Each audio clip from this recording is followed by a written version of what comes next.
بچوں کی تربیت کا دوسرا اصول والدین کا مناسب وقت پر بچوں کی تربیت کرنا ہے، کیونکہ بچے ایک حال میں نہیں ہوتے ہیں، کبھی بچے متوجہ ہوتے ہیں اور کبھی نہیں ہوتے ہیں، اور آپ کی تربیت اسی وقت اثر کرے گی جب بچے ذہنی طور پر آپ کی طرف متوجہ ہوں گے۔ چنانچہ اس سلسلے میں ہمیں سیرت رسول صلی اللہ علیہ وسلم سے رہنمائی ملتی ہے کہ اللہ کے نبی صلی اللہ علیہ وسلم مناسب وقت دیکھ کر بچوں کی تربیت فرمایا کرتے تھے، اور اس سلسلے میں ہمیں 3 مناسب اوقات سیرت سے ملتے ہیں جس میں اللہ کے نبی صلی اللہ علیہ وسلم نے بچوں کی تربیت فرمائی ہے۔ چنانچہ پہلا مناسب وقت سیر و تفریح، کھیل کود اور سواری پر سوار ہو کر سفر میں تربیت کرنا ہے۔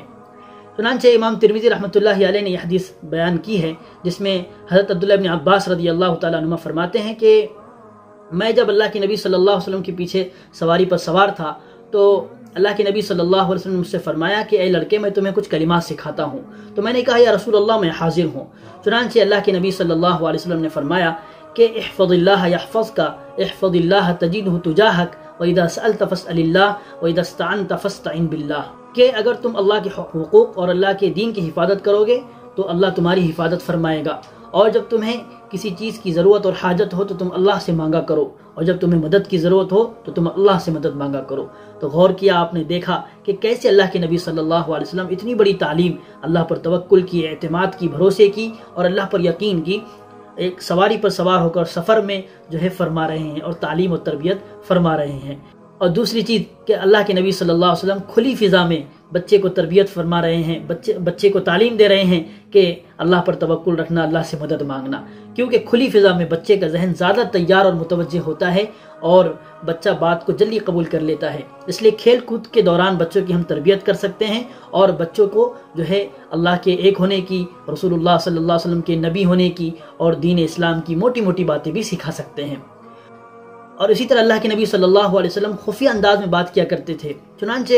امام مسلم رحمۃ اللہ علیہ نے بیان کیا ہے اس حدیث کو کہ حضرت عبداللہ بن جعفر رضی اللہ تعالیٰ عنہما فرماتے ہیں کہ میں اللہ کے نبی صلی اللہ علیہ وسلم کے پیچھے سواری پر سوار تھا اور آپ نے مجھ سے کہا کہ میں تم کو ایک بات بیان کرتا ہوں جو تم کسی سے نہ کہنا۔ تو یہ خفیہ انداز میں اللہ کے نبی صلی اللہ علیہ وسلم نے بات حضرت عبداللہ بن جعفر رضی اللہ تعالیٰ عنہ سے کہی اور پھر ان کو تعلیم و تربیت دی۔ اس سے مقصود یہ تھا کہ اللہ کے نبی صلی اللہ علیہ وسلم نے کہ یہ اس لیے کیا تاکہ بچے پر اس کا اثر ہوتا ہے اور بچہ بات کو جلدی قبول کر لیتا ہے۔ دوسرا مناسب موقع جو اللہ کے نبی صلی اللہ علیہ وسلم نے بچوں کی تربیت کے لیے استعمال فرمایا وہ ہے کھانے کا وقت۔ کھانے کے وقت میں عام طور پر بچے ادھر ادھر سے کھاتے ہیں اور ناشائستہ حرکتیں کرتے ہیں اور منہ پہ بھرا لیتے ہیں اور نیچے گراتے ہیں،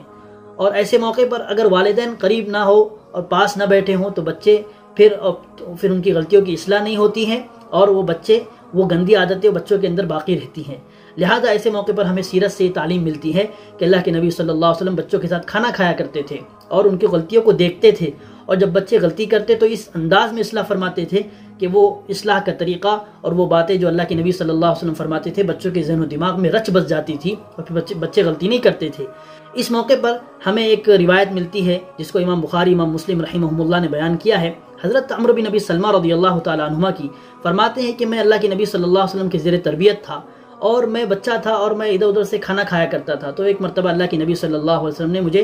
بلایا کہ بیٹا قریب ہو جاؤ، اور کہا بسم اللہ پڑھو، دائیں ہاتھ سے کھاؤ اور سامنے سے کھاؤ۔ تو دیکھا آپ نے کہ کیسے اللہ کے نبی صلی اللہ علیہ وسلم نے پہلے پیار سے دعوت دی، قریب کیا، اس کے بعد کھانے کے آداب تلقین فرمائے۔ تو کھانے کے وقت میں بھی اللہ کے نبی صلی اللہ علیہ وسلم نے بچے کی تربیت فرمائی۔ اس سے ہمیں یہ میسج ملتا ہے، ہمیں پیغام ملتا ہے کہ ہم بھی اپنے بچوں کی تربیت کے لیے کھانے کے اوقات میں بچوں کی تربیت کر سکتے ہیں اور بچوں کی تربیت کا اہتمام کر کے ہم بچوں کو مہذب بنا سکتے ہیں۔ تیسرا موقع جو اللہ کے نبی صلی اللہ علیہ وسلم نے استعمال فرمایا وہ ہے بیماری کے وقت۔ بیماری کے اوقات میں تو سخت سے سخت دل انسان بھی موم ہو جاتا ہے، تو بچوں کا کیا کہنا۔ بچوں کے اندر 2 طبیعتیں، ایک تو بچپن اور دوسرا بیماری کی وجہ سے ان کے اندر اور نرمی پیدا ہو جاتی ہیں۔ چنانچہ ایسے موقع پر بھی بچے کا دل بہت نرم ہوتا ہے اور بچہ بات کو جلدی قبول کر لیتا ہے۔